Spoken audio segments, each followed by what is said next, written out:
Hello, and welcome to a quick demonstration of Immuta's Agentic data access support. So we'll start with the scenario here. So I'm in our users menu here, and I want to note that we've got this user named uman. Get it? This is the human.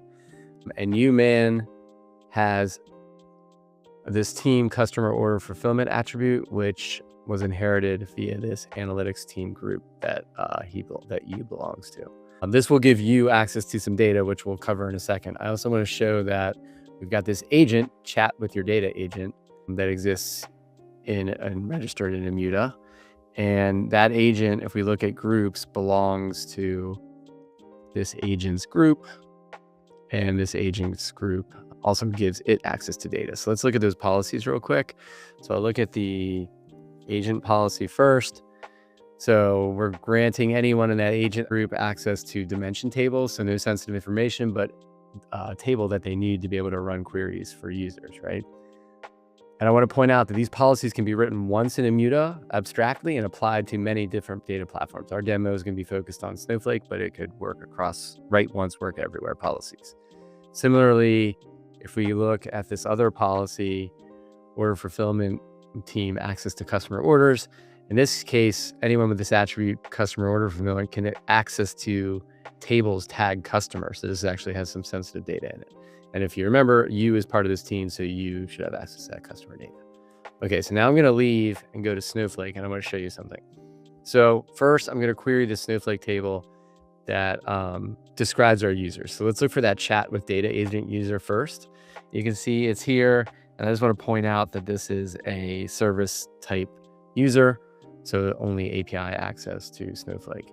But now if I look for you, any users that start with the word you, we get no results. Uman does not have an account in Snowflake. So this is a key point that for this agentic data access, the way it works is the agent can connect to the data platform and run queries on behalf of users. And those users do not need to have standing permissions at all in those data platforms. You instead define those permissions in Immuta, like we showed you here, and then that agent will inherit those permissions when it runs queries for those specific users. So let's show this in action. So I'm leaving Immuta now to go to a terminal, and just imagine this is the back end of your chat with your data interface, your text to SQL interface, where users would log in and enter free-form text questions, and the agent would convert that to SQL. So let me just start this demo. So first thing I'm going to do is I'm going to connect to Snowflake with the agent. So just the agent as itself, and I'm going to show tables. And you can see we've got this shipping rate lookups table. So that was that lookup table that we showed a second ago that policy gives you access to, or the policy for the agents group gave access to. So now we have uman logging in to this text to SQL application to ask a question.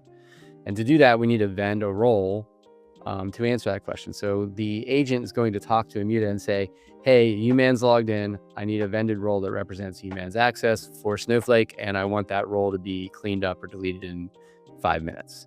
So Immuta vended this role that represents use access. So let's take that role now and run show tables again and see how the agent's access changed now that it is using this pin role that was vended. So you can see we've got that shipping rates lookup table just like before that the agent had access to, but now since it's inheriting uman's access as well, it can see customer orders facts so that it can actually answer questions that you once asked. So let's have you chat with the data.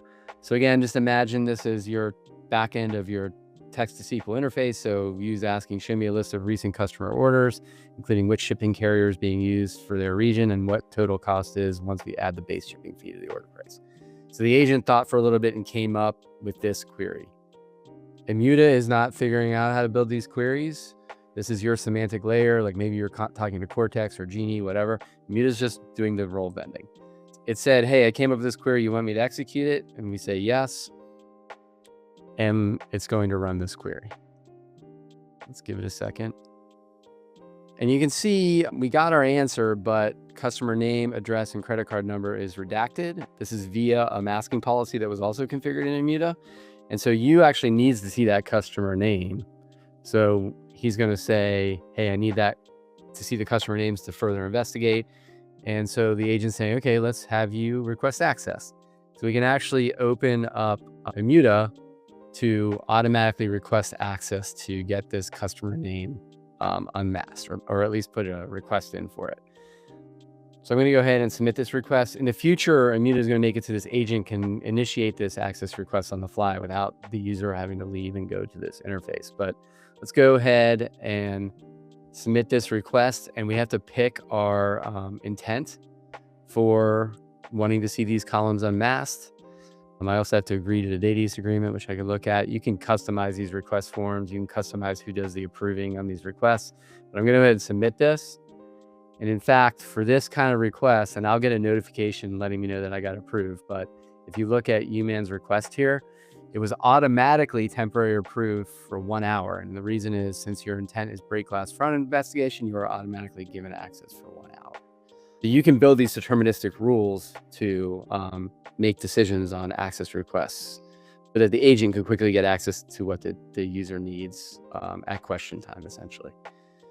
So you can see you've been automatically approved. So let's rerun that query now that you has been automatically approved. So we're just going to rerun that exact same query we ran before. And in a second here, you'll notice that the customer names are now in the clear.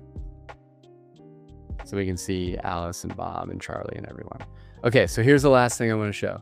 If we go back to Snowflake here and run the query on the query history table, we can actually see those 2 queries that you ran, or the agent ran on behalf of you. So you can see the user is the chat with data agent. However, this is the important part. The query was run with that vended role. And so we can see that vended role here that ends in A43. If we go back to Immuta and we look at this agent user, we can breadcrumb this back to UMan. So you can see A43 was the role that was vended for UMan. So we can understand which queries were run by which users through the agent. Whereas if you are OAuthing with the agent directly to Snowflake, pretending to be you, it would just look like you ran those queries. Yeah, so that's the quick version of the demo. Of course, if you're interested in this, please reach out to us and we'd be happy to run you through this in more detail or give you access to this feature to play with. But thank you for watching.